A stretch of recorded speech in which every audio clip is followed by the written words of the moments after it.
Hi guys, this is Nikhil. So EWS reservation మన తెలంగాణ స్టేట్లో ఏ విధంగా అప్లికేబుల్ అవుతుంది? ఇప్పుడు టీఎస్పీఎస్సీ రిలీజ్ చేసే పోస్టులు కావచ్చు, ట్రాన్స్కో జెన్కో డిస్కమ్స్ ఇవి ఈ కార్పొరేషన్స్ ఇవి రిలీజ్ చేసే పోస్టులు కావచ్చు, వీటికి అప్లికేబుల్ అవుతుందా? సో వీటి పట్ల చాలా డౌట్స్ ఉన్నాయి. యాక్చువల్గా the thing is very clear. Order కూడా చాలా క్లియర్ ఇవ్వడం జరిగింది. బట్ స్టిల్ చాలామంది కూడా దీని పట్ల కరెక్ట్గా ఇన్ఫర్మేషన్ అయితే లేరు. కొంతమంది ఏమంటున్నారంటే ఓన్లీ ఎడ్యుకేషన్లో మాత్రమే మనకి రిజర్వేషన్ వర్తిస్తుంది, జాబ్స్లో వర్తించదు అని చెప్పేసి ఆ విధంగా కూడా చెప్తున్నారు. But that is not true. Now let us see what is actually given in the ఆర్డర్లో వాళ్ళు యాక్చువల్గా ఏమి ఇచ్చారు. So this is the official order given by the government of Telangana only. Okay, మొన్న రీసెంట్లీ మార్చిలో ఇవ్వడం జరిగింది. సో చూడండి, they are implementing 10% reservation, EWS reservation మనకు తెలిసిందే. సో చూడండి, ఏ criterias, 2 criterias. First one, admissions into educational institutions, all educational institution in the state, and also in respect of initial appointments to the post in the services under the state. అర్థమైందా? అంటే initial appointment అంటే direct recruitment ద్వారా first ఇచ్చేటువంటి appointment ఏదైతే ఉంటుందో ఆ అపాయింట్మెంట్స్లో, జాబ్స్లో, government జాబ్స్లో, స్టేట్లో వాటికి ఈడబ్ల్యూఎస్ రిజర్వేషన్ అనేది వర్తిస్తుంది అని చెప్పేసి అన్నారు. అంటే ప్రమోషన్స్లో ఉండదు అనమాట. డైరెక్ట్ రిక్రూట్మెంట్ జాబ్ ఇచ్చే టైంలో they will take this is EWS reservation into consideration. So it is very clear. Education మాత్రమే కాదు, రేపు టీఎస్పీఎస్సీ ఏదైనా పోస్ట్ రిలీజ్ చేసి రిక్రూట్మెంట్ చేయాలన్నా కూడా ఖచ్చితంగా ఈడబ్ల్యూఎస్ పాయింట్ ఆఫ్ వ్యూలోనే పోవాల్సి వస్తుంది. ఈడబ్ల్యూఎస్ రిజర్వేషన్ అనేది ఇవ్వాల్సి ఉంటుంది, రైట్? నెక్స్ట్, సో ఇది ఏ పోస్టులకి వర్తించదు, ఏ పోస్టులకు వర్తించదు అని చూసుకుంటే చూడండి, ఇంకో క్వశ్చన్ ఏమొస్తుందనంటే, ఇప్పుడు ట్రాన్స్కో జెన్కో డిస్కమ్లో ఏఈస్ ఉన్నాయి కదా. ఇప్పుడు చాలామంది స్టూడెంట్స్ ఏఈ, సబ్ ఇంజనీర్ వీటికి ప్రిపేర్ అవుతున్నారు, జేఎల్ఎంకి ప్రిపేర్ అవుతున్నారు. సో వీళ్ళందరూ కూడా మరి ఈడబ్ల్యూఎస్ రిజర్వేషన్ మనకు వర్తిస్తుందా లేదా అంటే ఒక్కసారి ఈ క్లాజ్ నెంబర్ 2 చూడండి ఇక్కడ. సో ఇక్కడ ఏమంటున్నాడంటే ఈ క్లాజ్లో scientific and technical posts are exempt, scientific and technical posts అని చెప్పేసి కొన్ని పోస్టులను డిఫైన్ చేస్తున్నారు వీళ్ళు.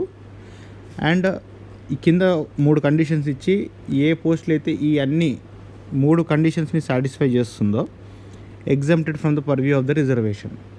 సో ఏంటో 3 కండిషన్స్ అని అంటే, the post should be in the grades above the lowest grade of the service concern. So lowest grade of the service, for example Transco Genco Discoms తీసుకుంటాను నేను. ఇప్పుడు ట్రాన్స్కో జెన్కో డిస్కమ్స్లో ఇంజనీరింగ్ సర్వీసెస్ ఉంటుంది. ఇంజనీరింగ్ సర్వీసెస్లో లోయెస్ట్ గ్రేడ్ అంటే స్టార్టింగ్ గ్రేడ్ సబ్ ఇంజనీర్ అనేది starting grade. Sub engineer తర్వాత additional assistant engineer or AE, ఈ 2 పోస్టులు వస్తాయి. అంటే ఈ 2 ఒకటే పోస్టులు యాక్చువల్గా. So this is the starting grade. So ఇప్పుడు ఏమంటున్నాడు, the post should B above the lowest grade అని అంటున్నాడు. So scientific and technical post ఈ కండిషన్లో సబ్ ఇంజనీర్ అనేది రాదు. సో ఏఈ ఆర్ ఏఈ ఈ 2 వస్తాయి అన్నమాట. So that means that sub engineer రిక్రూట్మెంట్కి కంపల్సరీ ఈడబ్ల్యూఎస్ అనేది వర్తిస్తుంది. At the same time JLM also. ఇప్పుడు ఓఎన్ఎం సర్వీస్లో JLM is the starting post. So JLM కానీ, జూనియర్ ప్లాంట్ అటెండెంట్ కానీ, లేకపోతే జూనియర్ పర్సనల్ ఆఫీసర్, జేఏఓ కావచ్చు.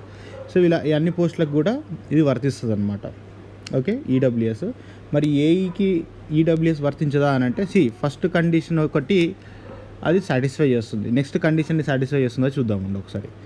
So should be classified as scientific or technical post. So okay, so actually engineering post కింద classify చేస్తారు, technical organisation కాబట్టి let us say టెక్నికల్గా దీన్ని classify చేయడం జరిగింది.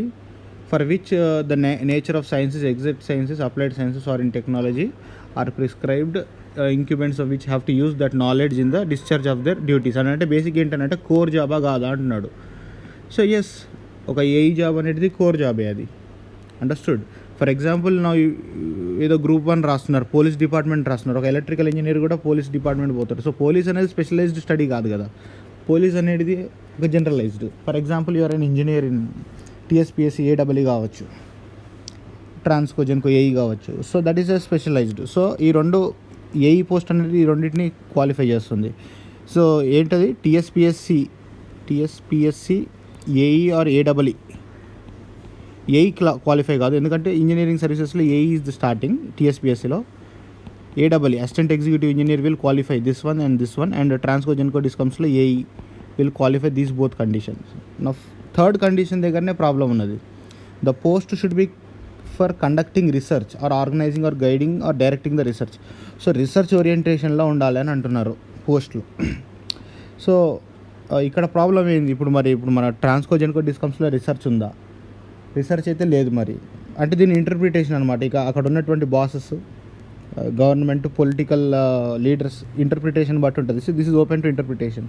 ఎందుకంటే for example TSPSC assistant executive engineer తీసుకోండి. ఇప్పుడు ఇరిగేషన్ ఐక్యాట్ డిపార్ట్మెంట్ ఉంది, ఆర్ఎన్బి ఉంది. దాంట్లో రీసెర్చ్ వింగ్స్ ఉన్నాయి, స్టాండర్డ్స్ వింగ్ ఉన్నది. తెలంగాణ స్టేట్ గవర్నమెంట్ కింద ఇంజనీరింగ్ సర్వీసెస్లో research wing is there. If you check the Telangana state portal మనకు తెలుస్తుంది. So maybe I think AWE or AE అంటే chances are there they may be exempted from EWS reservation అనేది వర్తించకపోవచ్చు అని నేను అనుకుంటున్నాను. That is my pure personal opinion. But తెలియదు how this particular clause will be interpreted by the authorities. తర్వాత మనకి notification వచ్చినప్పుడు మాత్రమే దాని గురించి పర్ఫెక్ట్గా మనకి ఇన్ఫర్మేషన్ అనేది ఉంటుంది. బట్ ప్రిలిమినరీగా ఇది చదివినంత వరకు నాకు అర్థమైంది ఏంటంటే, ఇప్పుడు టీఎస్పీఎస్సీ పాయింట్ ఆఫ్ వ్యూలో మాట్లాడితే ఇంజనీర్స్కి ఏఈ ఓకే అసిస్టెంట్ ఇంజనీర్ టీఎస్పీఎస్సీలో, అండ్ ట్రాన్స్కో, జెన్కో, డిస్కమ్స్లో అయితే sub engineer, JLM, JO, okay junior assistant and computer operator, ఇవన్నీ పోస్టులు రిక్రూట్మెంట్స్ అవుతుంటాయి మనకి జనరల్గా ఎక్సెట్రా. ఈ పోస్టులు అన్నీ కూడా ఇవన్నీ ఈడబ్ల్యూఎస్ వర్తిస్తాయి. వీటన్నిటికీ okay, EWS is okay.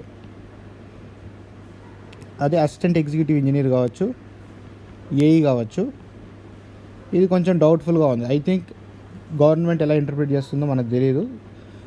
Chances are there not to be, అంటే ఈడబ్ల్యూఎస్ అప్లికేబుల్ అవ్వకపోవడానికి ఛాన్సెస్ ఎక్కువ ఉన్నాయి. ఎందుకంటే 3 కండిషన్స్లో 2 కండిషన్స్ని సాటిస్ఫై చేస్తున్నాయి ఇవి. But let us wait and see. ఎందుకంటే ఇవి స్పెషలైజ్డ్ స్టడీస్ కాబట్టి. జనరలిస్టిక్ కైండ్ ఆఫ్ జాబ్స్ అయితేనేమో, అంటే నాన్ టెక్నికల్ జాబ్స్ అయితే ఖచ్చితంగా ఈడబ్ల్యూఎస్లో కోటాలో వచ్చేస్తాయి అవి. నెక్స్ట్, ఇప్పుడు ఒక పర్సన్ ఈడబ్ల్యూఎస్ అని చెప్పడానికి ఏమేమి ఫ్యాక్టర్స్ కన్సిడరేషన్లోకి తీసుకోవాలి? సో ఎవరైతే ఎస్సీ, ఎస్టీ, బీసీ రిజర్వేషన్లో కిందికి రారో అలాంటి పర్సన్స్ని మనం క్రైటీరియాలోకి తీసుకోవాలి. సో అలాంటి క్యాండిడేట్స్ ఎలా ఉండాలంటే gross annual income below 8 lakhs ఉండాలి. అంటే income from all sources, agriculture, salary, business etcetera. అది కూడా ఎప్పుడు అంటే financial year prior to the year of application. For example రేపు 2020, ఇప్పుడు 2021లో వస్తుంది. సో దీనికంటే ముందు ఫైనాన్షియల్ ఇయర్ అంటే 2020-21 ఫైనాన్షియల్ ఇయర్కి మీ దగ్గర ఈడబ్ల్యూఎస్ సర్టిఫికేట్ ఉండాలి. అంటే ఇన్కమ్ సర్టిఫికేట్ అనేది మీరు ఎవ్రీ ఇయర్ చేపిస్తుండాలన్నట్టు. మీరు కాంపిటేటివ్ ఎగ్జామ్ ప్రిపేర్ అవుతున్నారు లేదా ఎగ్జామ్స్కి అప్లై చేసుకుంటున్నటువంటి స్టూడెంట్స్ అయినా కానీ మీరు ఖచ్చితంగా ఎవ్రీ ఇయర్ ఈడబ్ల్యూఎస్ సర్టిఫికేట్ అనేది రెన్యువల్ చేస్తూ ఉండాలి అని ఇక్కడ క్లియర్గా కనిపిస్తూ ఉన్నది. నెక్స్ట్, ఎవరిని ఎగ్జామ్ట్ చేయొచ్చు అని అంటే ఎవరికైతే minimum 5 acres of agricultural land ఉందో, లేదనంటే ఒక ఫ్లాట్, రెసిడెన్షియల్ ఫ్లాట్ 1000 SFT కంటే ఎక్కువగా ఏరియా ఉన్నటువంటి ఫ్లాట్ కానీ, లేదంటే కొన్ని నోటిఫైడ్ మున్సిపాలిటీస్లో అబోవ్ 100 square yards ప్లాట్ ఉన్నా కానీ, నోటిఫైడ్ అంటే జనరల్గా సిటీస్ తీసుకోవచ్చు, హైదరాబాద్, జిహెచ్ఎంసీ ఏరియాలో residential plot of 200 square yards or above other than the notified municipalities, అంటే విలేజెస్లో కావచ్చు. యూజువల్లీ నోటిఫైడ్ మున్సిపాలిటీస్ అంటే జిహెచ్ఎంసీ అయితే కంపల్సరీ ఉంటుంది. సో అలా ఈ కండిషన్స్, ఇలా ప్రాపర్టీ, ఈ విధమైన ప్రాపర్టీ కలిగిన వాళ్ళు వీళ్ళకి ఈడబ్ల్యూఎస్ అనేది వర్తించదు. అయితే ప్రాపర్టీ ఎవరి పేరు మీద ఉండాలి, ఇన్కమ్ ఎవరి పేరు మీద ఉండాలి, ఫ్యామిలీ ఇన్కమ్ అని అంటున్నాడు. And property hold by the family అని అంటున్నాడు. ఓకే, అసలు ఫ్యామిలీ అంటే ఎవరు, ఫ్యామిలీ డెఫినేషన్లో ఎవరెవరు వస్తారు? ఎందుకనంటే ఇప్పుడు కొంతమంది ఏం చేస్తారు, ఈడబ్ల్యూఎస్ అప్లికేబుల్ కావడానికి కోసము ఫర్ ఎగ్జాంపుల్ వాళ్ళ దగ్గర 7 ఎకరాల పొలం ఉందంటే ఒక 3 ఎకరాలు 4 ఎకరాలు ఇట్లా పిల్లలకి అట్లా స్ప్లిట్ చేస్తుంటారు, రిలేటివ్స్కి స్ప్లిట్ చేస్తుంటారు. సో అట్లా కొంచెము మిస్టేక్స్ చేయకుండా జనాలు ఇందులో కొంచెం సేఫ్ గార్డ్స్ ఇవ్వడం జరిగింది. So family for the purpose of this particular case ఎవరిని ఇంక్లూడ్ చేస్తున్నారంటే, ఫ్యామిలీ అంటే అప్లికెంట్ ఎవరైతే ఉంటారో అతని పేరెంట్స్ వస్తారు, అతని సిబ్లింగ్స్ వస్తారు who are below the age of 18 years. అర్థమవుతుందా? అతని సిబ్లింగ్స్ అంటే అన్న, తమ్ముళ్ళు, అక్క, చెల్లెళ్ళు 18 years కంటే తక్కువ ఉన్న వాళ్ళు వస్తారు అతని ఫ్యామిలీ కింద. Also his or her spouse if they are married, their partner, and if they are having children below the age of 18 years. అర్థమైందా? సో వీళ్ళల్లో ఎవరి దగ్గర కూడా ఆ ప్లాట్ కానీ ఆ ఇన్కమ్ కానీ ఉన్న వీళ్ళందరి ఇన్కమ్స్ని క్లబ్ చేస్తారన్నట్టు. అంటే సో ఇక్కడ పేరెంట్స్ ఇన్కమే క్లబ్ చేస్తారన్నట్టు. ఎందుకంటే బిలో 18 years వాళ్ళు వర్క్ చేయరు కాబట్టి వాళ్ళకి ఏమి ఇన్కమ్ ఉండదు. కాకపోతే ప్రాపర్టీ 18 years కంటే చిన్న పిల్లల మీద రాయొచ్చు, ఛాన్స్ ఉంది. లేదంటే స్పౌస్ ఉందంటే స్పౌస్ హస్బెండ్ ఆర్ వైఫ్ ఉంటే వాళ్ళ ఇన్కమ్ని చూస్తారు. సో ఇవన్నీ ఫ్యాక్టర్స్ ఉంటాయి అన్నమాట. అండ్ ఈడబ్ల్యూఎస్ సర్టిఫికేట్ అనేది ఎవ్రీ ఇయర్ తీసుకోవాలి. అండ్ ఈ ర్యాంక్స్ ఆఫీసర్స్ దగ్గర తీసుకోవాల్సి ఉంటుంది ఈ సర్టిఫికేట్ ఇష్యూ చేయాల్సింది. మన దగ్గర అయితే జనరల్గా తహసీల్దార్ ఇస్తుంటారు, ఎంఆర్ఓ. అండ్ తర్వాత ఈడబ్ల్యూఎస్ సర్టిఫికేట్ మీరు ప్రొడ్యూస్ చేసి జాబ్ సాధించిన తర్వాత కూడా దాన్ని వెరిఫై చేస్తారు. ఒక తప్పు అయితే మీ మీద యాక్షన్ తీసుకుంటారు. సో ఇలాంటి యాక్షన్స్ ఇవన్నీ కూడా ఉన్నాయి. Fine. So yes, so this is about EWS reservation status in Telangana state.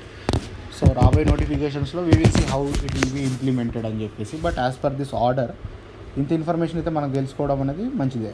Thank you.